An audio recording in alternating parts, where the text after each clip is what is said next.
materialismo teorético, lo cual no significó que la fe se propagase y robusteciese, sino todo lo contrario. Lo que se difundía en la Europa de esos tiempos era la incredulidad. Así pues, la situación final de la civilización europea se perfila como una situación que podríamos calificar de vacío interior. Dicho vacío es de donde emergerá y se consolidará la presencia y la acción del anticristo. Tales son las circunstancias que abrirán el camino al superhombre. Solovyov lo describe con pluma maestra. Vivía en aquellos tiempos un hombre extraordinario, para muchos un superhombre, igualmente lejos de la infancia del espíritu que de la infancia del corazón. Pese a su juventud y en virtud de su genio, a los 33 años tenía ya una larga fama de gran pensador, escritor y reformador social. Consciente de su gran vigor de espíritu, había sido siempre un espiritualista convencido. Su inteligencia clara le mostraba siempre las verdades en que hay que creer, el bien, Dios, el Mesías. Creía en todo ello, pero tan solo se amaba a sí mismo. Creía en Dios, pero en lo más profundo de su alma, de una forma casi inconsciente e instintiva, se prefería frente a Dios. Estamos empezando a dibujar la figura de este anticristo, pues, que no es un materialista, al revés, es un espiritualista, y por eso va a engañar, va a seducir. En lenguaje agustiniano, este preferirse a Dios es el amor sui, antepuesto, si no opuesto, al amor dei, la quinta esencia del espíritu del mundo. Por otra parte, prosigue Solovyov, este amor propio no era, dice, un instinto inconsciente ni una pretensión absurda, porque su talento excepcional, su belleza, su nobleza, así como su elevado dominio de sí, su desinterés y filantropía parecían justificar suficientemente el inmenso amor de sí mismo que lo caracterizaba. Trátase, como se ve, de un personaje seductor, que se revelará como un gran filósofo, un escritor y político de envergadura. En el trasfondo de esta presentación se entrevé la impresión que causó en Solovyov el triunfo de las ideas de Nietzsche y la figura de un superhombre entre los intelectuales rusos, cosa que, como vimos, Dostoyevski no pudo hacer porque era anterior, no lo conoció a Nietzsche. No en vano Zaratustra había dejado el infierno para ir a la ciudad y comunicar al pueblo su mensaje salvífico: yo os enseño al superhombre. La idea de Nietzsche no había quedado en la literatura. Solovyov presenta a nuestro personaje como un refinado narcisista. Mirándose así, tan abundantemente dotado, se consideraba cercano a Dios, como el segundo de Dios, como el Hijo de Dios, único en su género, Hijo de Dios, anticristo. En síntesis, se reconocía con las características de Cristo. Pero esta conciencia de su dignidad no se le mostraba como implicando obligaciones morales respecto de Dios, en orden a hacer rendir los talentos recibidos, sino como la convicción de un derecho, de una superioridad en relación con el prójimo e incluso en relación con el mismo Cristo. Y aquí viene lo esencial. Dice Solovyov, no que tuviese con Cristo una enemistad de principio, reconocía su importancia y su dignidad mesiánicas, pero sinceramente no veía en él sino a su augusto predecesor. Su mente, abrumada por el amor propio, no podía entender la acción moral de Cristo y su unicidad absoluta. El razonamiento de este hombre era categórico, decía: Cristo ha venido antes que yo me manifiesto en segundo lugar, pero el que viene después en el tiempo es esencialmente superior. Yo vine último, al fin de la historia, precisamente porque soy el Salvador definitivo y perfecto. El primer Cristo es mi predecesor. Su misión fue adelantar y preparar mi aparición.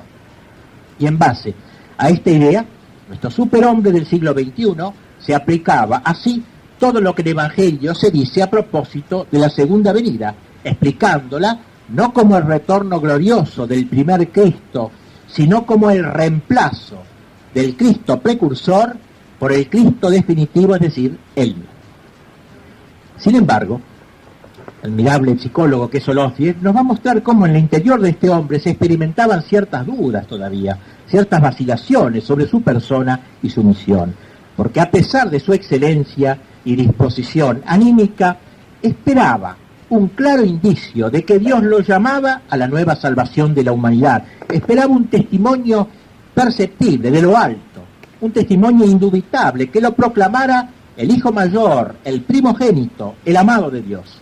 Pero pasaba el tiempo y la señal anhelada no llegaba. Tenía ya 33 años y 3 años más transcurrieron todavía. Y mientras tanto las dudas lo abrumaban. Pero si no fuese él, si fuese el otro, el Galileo, si no fuese este mi precursor, sino el verdadero, el primero y el último, no, porque entonces él estaría vivo. ¿Dónde está? Y si viniese hacia mí, aquí, ahora, ¿qué le diría? ¿Tendré que arrodillarme ante él como el más estúpido de los cristianos?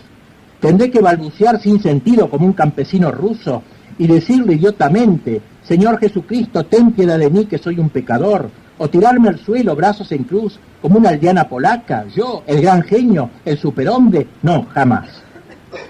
Tras estas incertidumbres, su interior se conmovió. En lugar del respeto frío y racional que lo caracterizaba, le nació y fue acrecentándose en su corazón primero una especie de espanto, luego una envidia terrible y finalmente un odio ígneo, furioso. Yo y no él. Él no vive, él no es ni será. No ha resucitado, no ha resucitado, no ha resucitado. Él se pudrió en su tumba como el más bajo.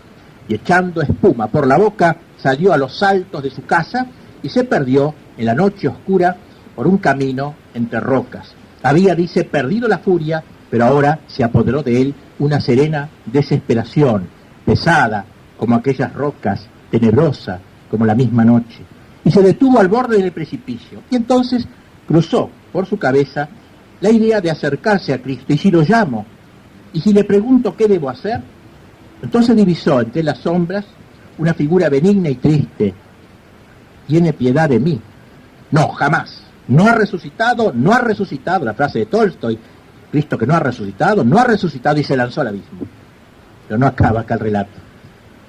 Porque aquí que en ese momento sintió algo elástico, como un chorro de agua que lo mantuvo en el aire, como una fuerza desconocida que lo arrojó hacia atrás, otra vez a unos pasos al borde del precipicio. Y vio entonces una figura que surgía difusamente en medio de un halo fosforescente.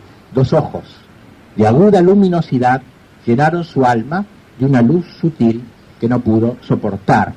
Y escuchó una voz extraña, impersonal, análoga al sonido de esos fonógrafos viejos, que le decía, tú eres mi hijo muy amado, en quien me complazco. ¿Por qué no has recurrido a mí? ¿Por qué has honrado al otro, al malo y a su padre? Yo soy tu Dios y tu Padre. El otro, el mendigo, el crucificado, es extraño a ti y a mí. No tengo otro hijo sino tú. Tú eres el único, mi unigénito, semejante a mí.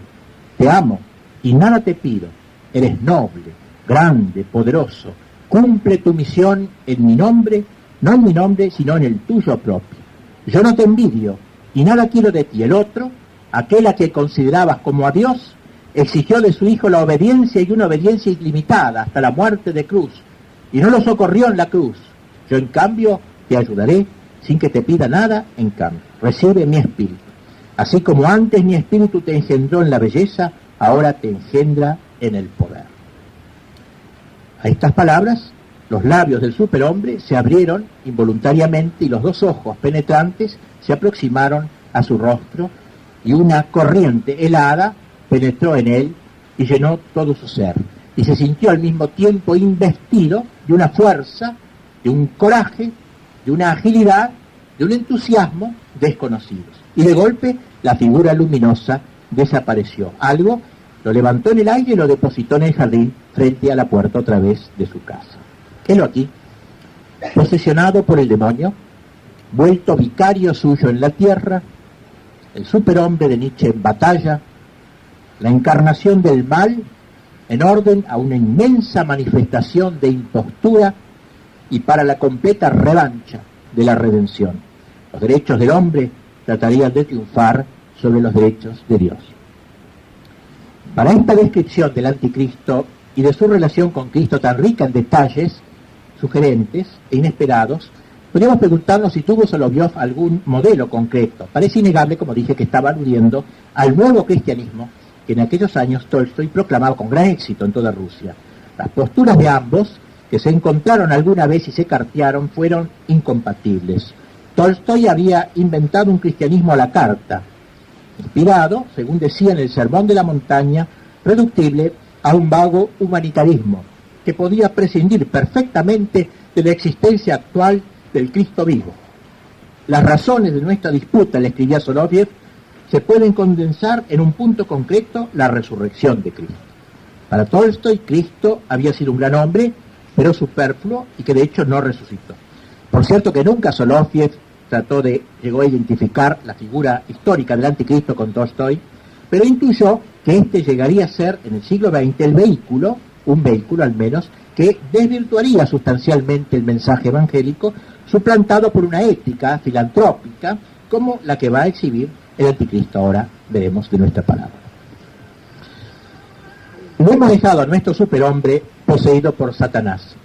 Al día siguiente de aquel hecho, los visitantes y sirvientes lo vieron transformado, escribiendo con velocidad y ardor casi sobrenaturales.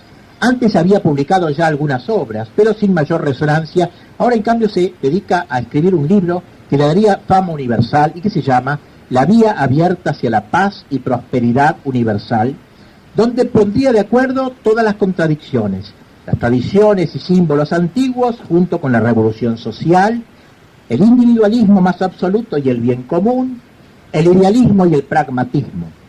Es verdad que algunos hombres de fe, dice Solovjov, se preguntaban por qué no citaba ni siquiera una sola vez el nombre de Cristo, pero otros respondían, mira qué respuesta tan actual, considerando que el contenido del libro está impregnado de verdadero espíritu cristiano, de amor activo y de benevolencia universal, ¿qué más queréis? No es necesario que nombre a Cristo. Es cristiano anónimo, como diría Rahner. Por lo demás, no mostraba hacia Cristo ninguna animosidad, más aún apreciaba su rectitud de intenciones y su altísima enseñanza. Otra vez la alusión bien clara a Tolstoy y a su nuevo cristianismo. Solovjov insiste mucho en este carácter de impostura que tendrá la última herejía, el falso cristianismo que se levanta contra el auténtico cristianismo. El libro del Anticristo fue traducido a todas las lenguas del mundo, dice Solovjov. Miles de diarios se ocuparon de él durante más de un año. Millones de ejemplares llegaron a manos de un público extasiado. Todo el globo terráqueo cantó la gloria del hombre incomparable, grande, único. Nadie respondió ni refutó a dicho libro. Parecía la verdad integral, un ideal que no era una utopía, un proyecto que no era una quimera. El maravilloso escritor, agrega sutilmente Solovjov, no solo arrastra a todo el mundo, sino que todos lo encuentran agradable. Cumpliéndose así la palabra de Cristo: yo vine en nombre de mi Padre y vosotros no me recibís, otro vendrá en su propio nombre y a él sí lo recibiréis. Es que para ser recibido hay que ser agradable. Dice lo que a la gente le gusta, agradable. Poco después de la aparición de su libro, se realizó en Berlín una asamblea internacional que estableció la Unión de los Estados Europeos. Los dirigentes de dicha unión, que pertenecían a la poderosa masonería, apoyados por los judíos, pensaron que frente a posibles turbulencias sociales se necesitaba una autoridad indiscutida, y así decidieron confiar el poder supremo a una sola persona. ¿Quién va a ser? Obviamente. El principal candidato, dice, miembro secreto de la orden, era el hombre que viene, el único que poseía renombre universal. Y así nuestro superhombre fue elegido presidente de Europa por la mayoría. Cuando apareció con todo el fulgor de su fuerza juvenil y su belleza sobrehumana, cuando con inspirada elocuencia expuso su programa universal, la asamblea, seducida y transportada, decidió conferirle el honor supremo, el título de emperador romano.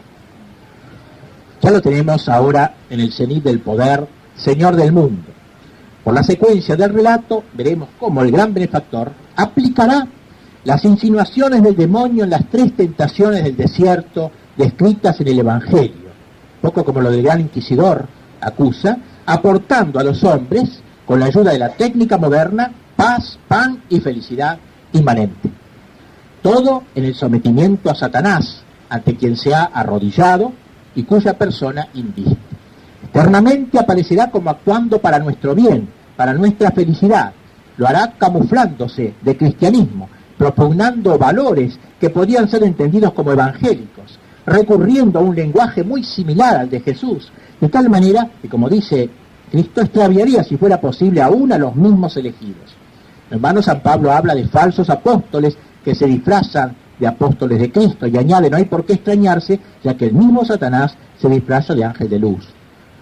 Por eso, en su tercer diálogo, dice Solovyov, la idea del anticristo, que según la Biblia indica por sí misma el último acto de la tragedia histórica, no será la simple incredulidad, o la negación del cristianismo, o el materialismo, u otra cosa análoga, será la impostura religiosa. Entonces el nombre de Cristo será explotado por todos los poderes humanos que de hecho y en principio son extraños y directamente hostiles a Cristo y a su Espíritu. Veamos cómo nuestro relato expone esta táctica. Cuando termina la asamblea que lo consagró emperador, el anticristo dirige su primera proclama al mundo, declarando la meta inicial que se propone alcanzar en su primer año de reinado, la paz. Comenzaba con estas palabras: pueblos de la tierra, mi paz os doy. Y terminaba anunciando que la paz universal quedaba eternamente asegurada y que todo intento por perturbarla encontraría de inmediato su oposición frontal. De hoy en adelante nadie dirá guerra cuando él diga paz. Naciones del mundo, la paz sea con vosotros. Mita Cristo, ¿no? Pero como aún quedaban algunos países refractarios, el emperador formó un poderoso ejército que rápidamente los dominó, introduciendo virreyes que lo representaron en todos los pueblos sometidos. Un año bastó para establecer la monarquía universal, y así la Liga de la Paz se disolvió, ya no tenía razón de existir. Advertimos aquí claramente el carácter paródico del anticristo, cuyas palabras recuerdan casi literalmente las de Cristo: la paz os dejo, mi paz os doy. Si bien el Señor agregó, y ahí toda la diferencia, no como el mundo la da, la doy yo. El anticristo ofrece un ersatz, un sucedáneo de la paz de Cristo, ofrece la paz del mundo. Recordemos que los tres diálogos, cuyo colofón es nuestro relato, versan en buena parte sobre el sentido de la guerra y de la paz, precisamente, para desenmascarar el espíritu tolstoyano, que era el gran enemigo de él, el pacifismo a ultranza, casi una religión. Se pensaba que el triunfo de la industria, de la técnica, y de todo era imposible la guerra. Esa es la idea que había en ese tiempo, ¿no? Y justamente cuando compuso Solovyov sus tres diálogos, mucha gente pensaba que pronto habría un desarme general y habría una paz universal para en adelante. Solovyov pedía que se viese lo que había detrás de dicho proyecto. La paz sí, pero ¿qué paz? ¿La buena o la mala? En el tercer diálogo confiesa Solovyov que una de las frases de Cristo que más le impresionan es: ¿pensáis que he venido a traer la paz a la tierra? Os digo que no, sino la división. Lo que así comenta: Él ha venido a traer sobre la tierra la verdad, y esta, como el bien, comienza por dividir. Hay pues una paz verdadera y buena, la que aporta Cristo, la paz cristiana, que tiene por principio esta división que Cristo vino a traer a la tierra, es decir, la separación entre el bien y el mal, la verdad y la mentira, y hay una paz mala y fementida, la paz del mundo, la paz que tiene por principio la mezcla o la unión exterior de lo que interiormente está en guerra consigo mismo. Bien, os doy mi paz. Y resuelto ya el problema político con la paz universal, pueblos de la tierra, la paz que os he prometido os la he dado, les dijo, el anticristo se propuso en el segundo año de su gobierno la solución de otro problema, el problema social. Porque la paz no era suficiente, había que dar pan a todo el mundo, había que atacar la miseria, la desocupación, el hambre. Venid a mí, dijo, todos los que tenéis hambre y frío, y yo os daré alimento y calor. Y entonces anunció una completa reforma social que ya había insinuado en su libro. Concentraba en sus manos las finanzas internacionales y enormes riquezas territoriales, pudo llevar a cabo dicha reforma y satisfacer los deseos de los pobres sin apreciable injusticia para con los ricos. A cada uno se le daba según su capacidad y sus méritos.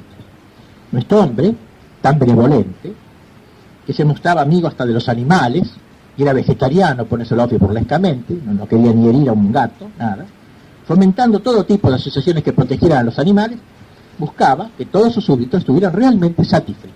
Y así, dice Solowiev, estableció firmemente para toda la humanidad el más importante de los tipos de igualdad, la igualdad de la saciedad general. Tal fue el resultado del segundo año de su gestión, la solución plena y definitiva del problema económico-social. Pero el alimento no es todo para la satisfacción cabal del hombre. Si bien es la primera necesidad de los que tienen hambre, una vez saciada quieren otra cosa. Por eso siempre la humanidad, post panem, pidió circenses, pidió juegos de circo. El emperador no sabía qué hacer en este sentido, hasta que le hablaron que había un gran mago por allí, un gran mago originario del Oriente, rodeado de un halo de historias extraordinarias, y que se llamaba Apolonio, y que era obispo católico, in partibus infidelium, era por ahí un obispo católico mago. Y entonces, y le dijeron que este señor Apolonio conocía perfectamente los últimos descubrimientos técnicos de la ciencia occidental y también los arcanos de la tradición mística del Oriente. Y así, cuando lo deseaba, le dijeron al emperador, atraía la electricidad atmosférica, de modo que la gente decía que lograba hacer bajar fuego del cielo. Todos textos del Apocalipsis estos, lo va aplicando. Se trata, como es obvio, de aquel personaje que el Apocalipsis llama la segunda bestia, que acompaña a la primera, que es el anticristo, de la que se afirma en el Apocalipsis que hizo grandes señales hasta hacer bajar fuego del cielo a la tierra. Bien, el hecho es que Apolonio se allega al emperador y lo saluda llamándolo verdadero hijo de Dios.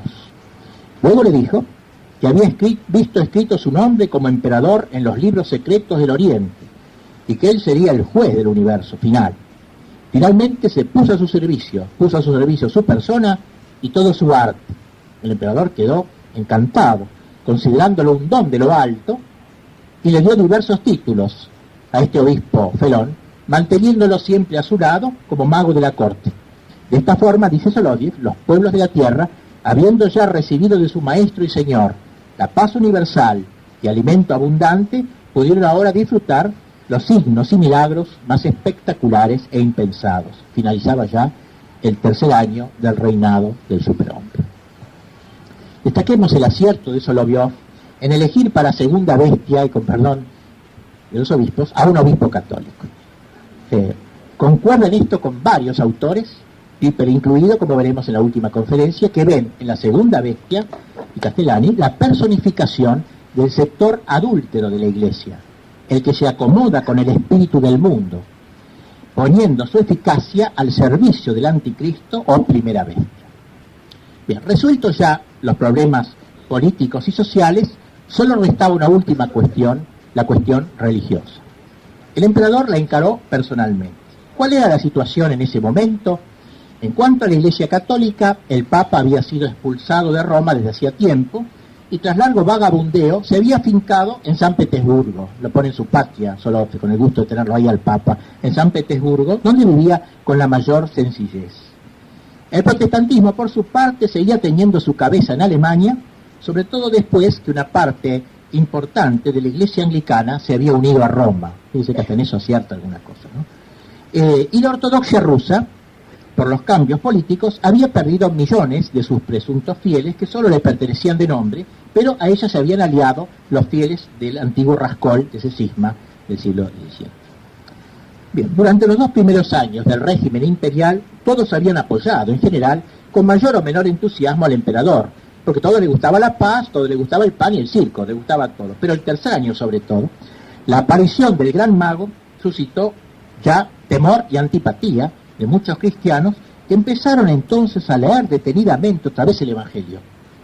Los textos del Nuevo Testamento que hablan del príncipe de este mundo y del anticristo. Y entonces el emperador, previendo una tempestad, decidió tomar la delantera. Al comenzar el 4º año de su gobierno, luego de haber trasladado su residencia de Roma a Jerusalén, resolvió convocar un concilio ecuménico, para lo que pidió a las 3 grandes religiones que eligieran sus representantes, incluyendo algunos laicos entre ellos. No deja de ser interesante el hecho de que precisamente en la época en que Soloviev escribía los 3 diálogos, se estaba realizando una exposición de todas las religiones en Chicago. Pero no perdamos el hilo del relato. Mientras el Papa Católico se dirigía al concilio, murió en el viaje de San Petersburgo a Jerusalén y lo sucedió Pedro II, un carmelita napolitano muy apostólico llamado Simón Bariononi. Solo juega con el nombre del apóstol Pedro, Simón Bar Iona, Simón hijo de, ¿no? Simón Barionini se llama. Un hombre, lo pinta bien napolitano, de temperamento ardiente, que no disimulaba su antipatía por el Señor del mundo, sobre todo porque a instancias de este, su predecesor había elevado al cardenalato a Apolonio. Ahora lo tenemos al cardenal, al mago, el cardenal Apolonio, junto a la primera bestia. Católico dudoso, por lo menos, e indudable impostor, vuelto canciller imperial y gran mago universal. El jefe de los bravos rabos, es decir, la ortodoxia, era el monje Juan, un hombre anciano, starets, lleno de unción. Y a la cabeza de los evangélicos estaba el profesor Ernst Pauli, de corbata blanca, bien protestante él. Pauli, los protestantes admiran a San Pablo. Juan, los ortodoxos admiran a San Juan, y Pedro, los católicos. Elige 3 nombres. Abrióse el concilio, pues, con gran solemnidad, en un enorme templo en Jerusalén consagrado a la unión de todos los cultos. En el estrado se encuentra el emperador, cerca de él, un poquito más atrás, pero en un sitial menos elevado, el gran cardenal mago, con todos sus ornamentos rojos, así como personajes de la corte, y no dejaba de llamar la atención el que en ese gran escenario hubiese numerosas filas de asientos, sillas desocupadas, sin propósito evidente, no se sabía por qué. Cuando entra el emperador con el gran mago, la orquesta entonó la Marcha de la Humanidad Unida, que era el himno internacional, himno masónico, la Marcha de la Unidad Unida, y los miembros del concilio gritaron Vivat, Hurra, Hoch. Vivat en latín, viva los católicos, Hurra los rusos, y Hoch los alemanes, alto, viva. Con afabilidad majestuosa comenzó el emperador su discurso, mostrando el aprecio que sentía por las distintas religiones. Luego expresó su deseo de que cada uno de los 3 grupos le señalase qué era lo que más deseaban. Díganme ustedes cada uno qué es lo que más quieren. Y aquí hubo un cuchicheo entre los miembros del concilio. Entonces el emperador dijo que entendía su embarazo para responderle y que, ya que estaban desunidos, esperaba él llevar a cabo la deseada unión, manifestándoles a todos el mismo amor y satisfaciendo las tendencias particulares de cada grupo. Y así a los católicos, tan amantes de su autoridad espiritual, les prometo, les voy a devolver su sede en Roma, con todos los derechos conferidos de la época del emperador Constantino. En retorno, solo les pedía que lo reconociesen como único protector, abogado y defensor. Los que en su alma, dice, y su conciencia me reconozcan por tal, los invito a subir al estrado junto a mí. Y señaló justamente esas sillas vacías. Casi todos los príncipes de la iglesia, cardenales y obispos, la mayoría de los laicos y más de la mitad de los monjes se inclinaron ante el emperador. O sea, la mayor parte de la iglesia católica cede. Se inclinaron ante el emperador y ocuparon esos lugares que les estaban reservados mientras exclamaban Gracias agimus Domine salvum fac magnum imperatore. Oh Señor, salva al gran emperador. Gritaron en latín los católicos traidores, los que se unían al anticristo, la mayor parte de los cardenales, obispos y laicos. Pero abajo, recto e inmóvil, como una estatua de mármol, permanecía sentado el Papa Pedro II, y a su alrededor se apiñó un reducido, raleado grupo de monjes y laicos que no habían subido al estrado, murmurando non prevalebum porte e inferit, texto de Mateo 6, no prevalecerán las puertas del infierno.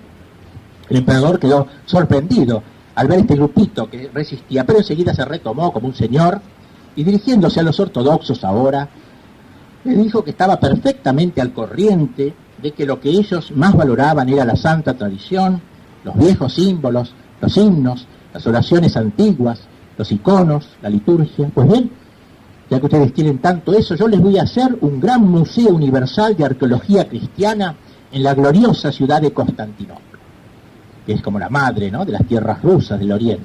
Hermanos ortodoxos, le dijo, quienes tengan en su corazón esta voluntad, que es la mía, quienes de todo corazón puedan llamarme su jefe y señor, que suban aquí. Acá también, la mayor parte de los jerarcas, la mitad de los viejos creyentes, más de la mitad de los sacerdotes, monjes y laicos subieron con entusiasmo a la plataforma, agregándose a los católicos que allí se habían ubicado antes. Pero el padre Juan permaneció abajo, junto con un raleado grupo de seguidores. Luego se levantó de su silla y se fue a sentar junto al Papa Pedro y su círculo. Finalmente el emperador se dirigió a los protestantes. Ustedes, les dijo, les recordó que a él también había hecho antiguos estudios sobre crítica bíblica, en mérito de los cuales la Universidad de Tubinga le había dado el diploma de doctor en teología, les dijo, y a ustedes les ofrezco la erección de un instituto mundial destinado a la libre investigación de las Sagradas Escrituras. A aquellos de vosotros que apreciáis de corazón mis sinceras disposiciones, les dijo, y que podáis en conciencia reconocerme por vuestro jefe soberano, os invito a tomar lugar junto al nuevo doctor en teología. Y más de la mitad de los teólogos accedió a la invitación, mientras que Pauli y una minoría permaneció abajo, y luego Pauli se levantó y con los suyos fue a sentarse junto al Papa Juan al Padre Juan y al Papa Pedro. Sobre el estrado, pues, se encontraba la gran mayoría del concilio, incluida casi toda la jerarquía de Oriente y de Occidente, y abajo permanecían solo 3 grupos que rodeaban a Juan, Pedro y Pablo. El emperador entonces los miró con tristeza. ¿Qué más puedo hacer por vosotros, hombres extraños? ¿Qué queréis de mí? Lo ignoro.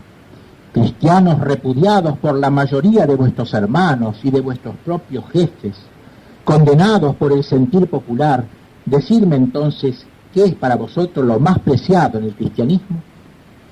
Entonces se levantó Juan y dijo, gran emperador, lo más preciado para nosotros en el cristianismo es Cristo mismo, de quien todo viene, porque sabemos que en él reside corporalmente toda la plenitud de la divinidad. Y agregó que también de la persona del soberano estaban dispuestos a recibir lo que fuese, tan pronto como reconociesen en su mano generosa la santa mano de Cristo. En cuanto a la pregunta de que qué podía hacer él por ellos, he aquí su respuesta: confesar ahora, acá, delante nuestro, a Jesucristo, Hijo de Dios, que se hizo carne, resucitó de entre los muertos y vendrá de nuevo. Confesadlo y os acogeremos con amor como al verdadero precursor de su segunda y gloriosa venida. El emperador se sintió indispuesto totalmente. Algo maligno le estaba sucediendo por adentro. Sus entrañas sentían fuego. Era como si en su interior hubiese brotado una tempestad diabólica semejante a la que sufrió aquella noche fatal. Interiormente había perdido el equilibrio, pero trató de mantener el control para no rebelarse prematuramente.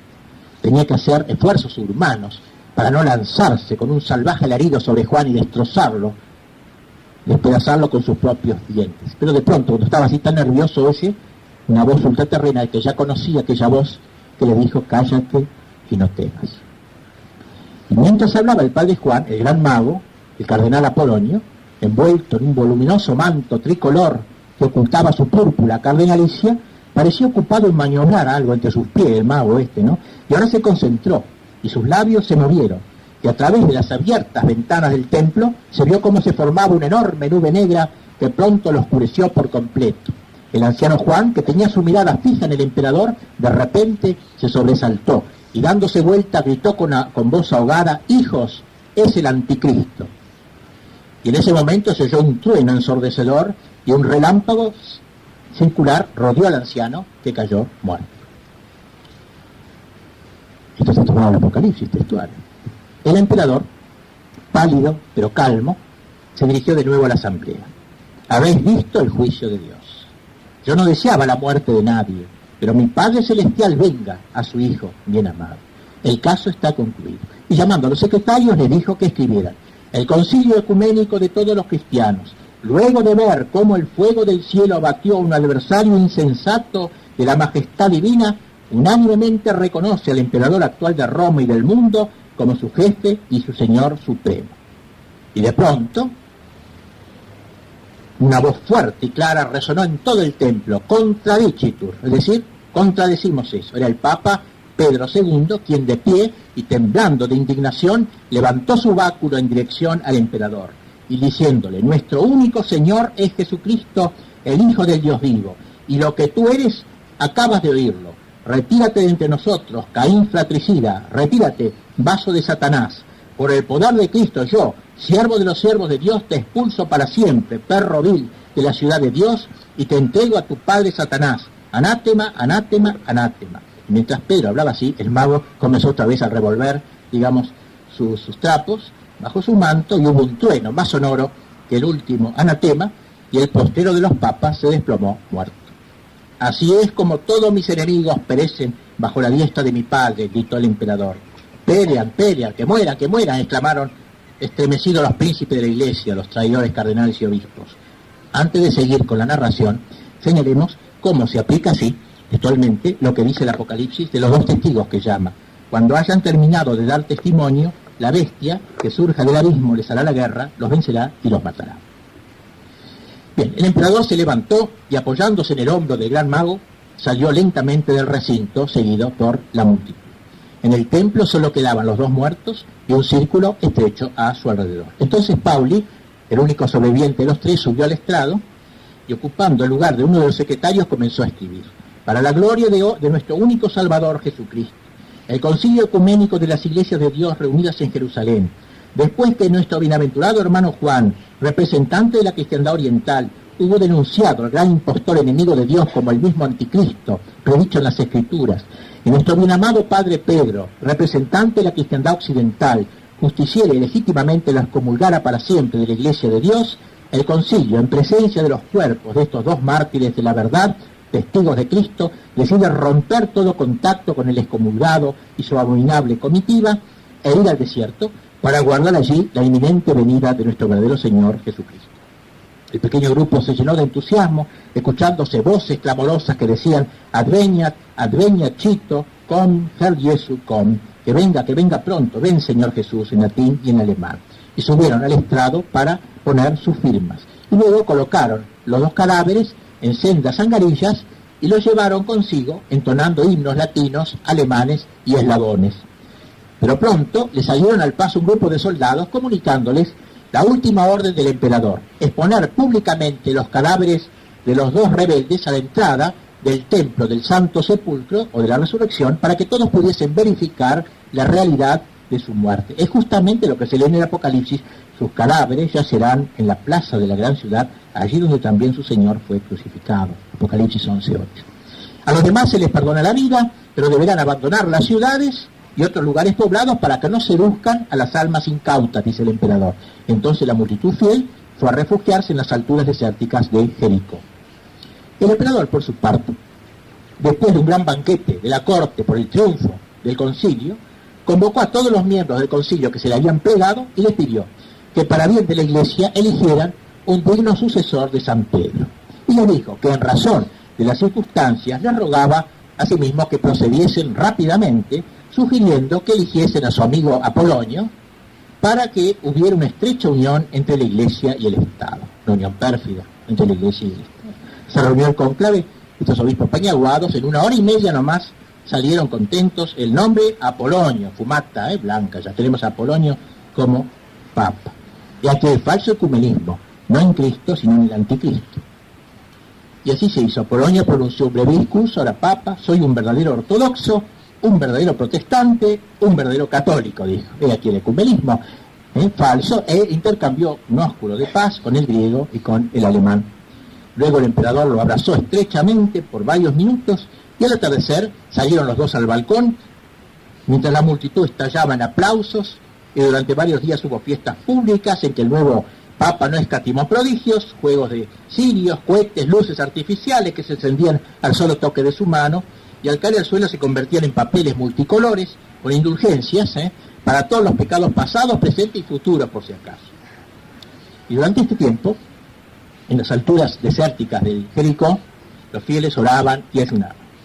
Al cuarto día, Pauli con algunos compañeros fueron a Jerusalén, allegándose al portal de la iglesia de la Resurrección donde yacían los cuerpos de Pedro y Juan.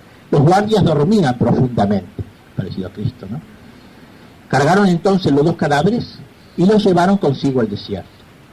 Y no bien depositaron las angarillas en el suelo, ante el asombro de todos, ambos resucitaron.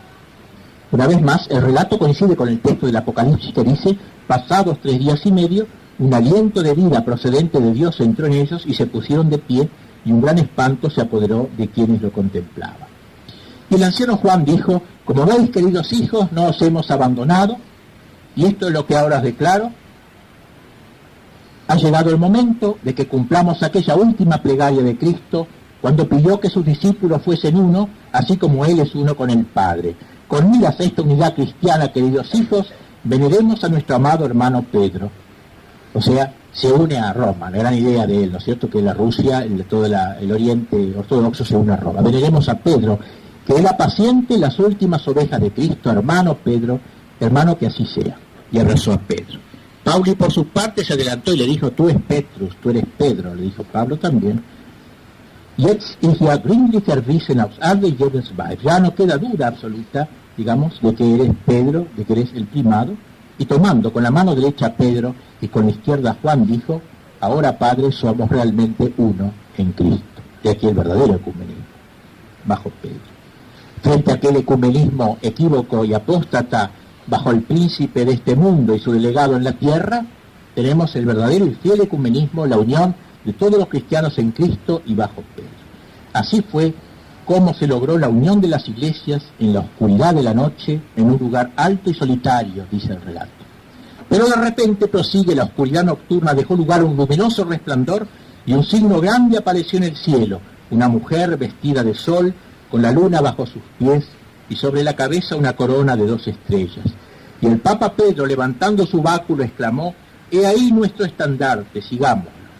Y seguido por Juan y Pablo y todos los cristianos, comenzó a caminar en la dirección señalada por la visión hacia el monte de Sion, de Dios, hacia el Sinaí. En este punto el manuscrito se interrumpe. Dice el relato, una interrupción ficticia, ¿no es cierto?, pues todo es una ficción, se interrumpe, por lo que el lector se detuvo de leerlo. Pero a instancia de la dama, que estaba en los 3 días en el diálogo, entre los interlocutores del diálogo, el que lo había leído en la reunión, refirió el final de la narración, tal como lo había escuchado de labios del padre Pansofi antes de que éste muriera. Los jerarcas, contó el padre Pansofi, y los jefes espirituales que representaban la cristiandad superviviente, se retiraron al desierto de Arabia, donde confluyeron fieles devotos de todo el mundo. Mientras tanto, el antipapa Apolonio seguía engañando a los más incautos y crédulos, diciéndoles que ahora, por el poder de sus llaves, se habían abierto las puertas entre el mundo terrestre y el más allá. Ello era en parte cierto, ya que había comunicación entre vivos y muertos, así como entre hombres y demonios. Era ahora habitual esto, y surgían formas inauditas de desenfreno pseudomístico y demoníaco. El emperador estaba más firme que nunca, no temiendo ya declararse abiertamente, por instigación de la voz misteriosa de su padre, como la única y verdadera encarnación de la divinidad suprema y universal.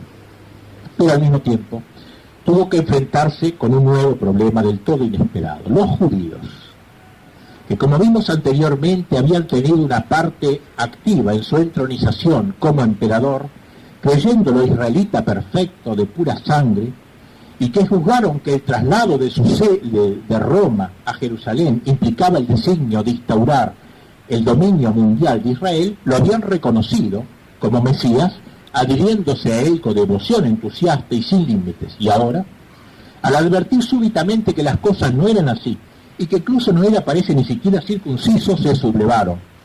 La ardiente devoción, que esta es una frase lindísima de Solovyov, la conversión final de los judíos, dice que la ardiente devoción por el Salvador de Israel, por el Mesías anunciado, se trocó en un odio ilimitado por el astuto embaucador impostor. Dice esta frase, y desde el fondo del alma judía brotó la antigua fe mesiánica, ahora purificada de sus adherencias temporalistas, de la conversión del pueblo judío. El emperador, entonces, que no sospechaba tan repentina erupción, perdió las casillas, condenó a muerte a todos los judíos y cristianos rebeldes, decenas de miles fueron exterminados, pero pronto un ejército de 1 millón de judíos se apoderó de Jerusalén y sitió al anticristo. Este no disponía sino de una parte de sus tropas, pero con la ayuda del antipapa Apolonio logró atravesar la línea de los sitiadores. Pronto se lo vio de nuevo en Siria, a la cabeza de un enorme ejército de paganos que logró enrolar. Los judíos le salieron al encuentro con pocas esperanzas de triunfo, pero cuando las vanguardias estaban por chocar, se produjo un gran terremoto bajo el Mar Muerto, en cuyas cercanías acampaban las tropas del emperador. Se abrió el cráter de un enorme volcán y torrentes de fuego confluyeron a un lago grande en ignición, devorando al emperador con todos sus soldados, así como a su inseparable compañero el Papa Apolonio, cuya magia ahora de nada le sirvió, Esto se puede ver en Apocalipsis 19, casi textual. Los judíos huyeron hacia Jerusalén espantados, pidiendo la salvación al Dios de Israel. Cuando llegaron a divisar la ciudad santa, el cielo se abrió en dos por un gran relámpago, que saliendo del oriente brilló hasta el occidente. Entonces vieron a Cristo que descendía hacia ellos, vestido como un rey, con las llagas de los clavos en sus manos extendidas. En ese momento, una multitud de cristianos, conducidos por Pedro, Juan y Pablo, llegan a Sion desde el Sinaí. De diferentes lados fluían otros entusiastas muchedumbres. Eran todos los judíos y todos los cristianos que el anticristo había ejecutado. Volvían a la vida y comenzaron a reinar con Cristo por 1000 años. Y aquí termina el relato y mi conferencia.